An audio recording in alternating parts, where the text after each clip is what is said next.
Have you ever run so far from your fears that you ended up losing yourself? This is the story of how I stopped running and found my purpose.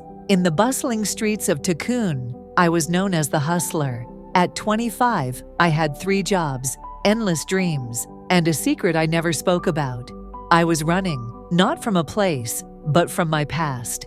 When I was 12, my father left. One day, he hugged me tightly, said, "Be strong," and walked out the door. He never came back.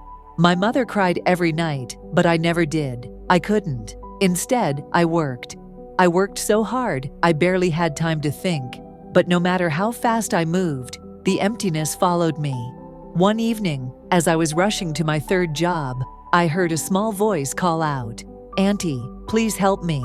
I turned to see a little girl, barefoot and dirty, sitting on the sidewalk. She couldn't have been older than 10. "I'm hungry," she said, holding out her hand. I wanted to walk away. I didn't have time for this, but something about her eyes stopped me. They reminded me of myself, lost, scared, and desperate for someone to notice. I sat down next to her, ignoring the stares from passers-by. "What's your name?" I asked. "Toda," she whispered.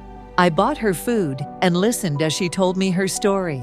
Her parents were gone, and she had no one. She had been sleeping under a bridge, begging to survive. As she spoke, I felt a lump in my throat. For the first time in years, I allowed myself to feel the pain I had buried. I thought about my father, my mother, and the little girl I used to be, the one who wanted someone to stop and notice her. That night, I made a decision. I couldn't save my past, but I could change someone else's future. I started volunteering at a shelter for street children.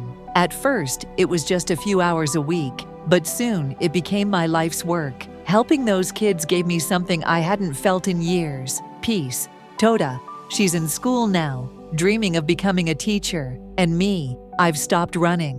Sometimes, the thing we're running from is the very thing that can set us free. As I often remind myself, healing begins when you stop running and start giving. Now let me ask you, what are you running from? And what will it take for you to stop?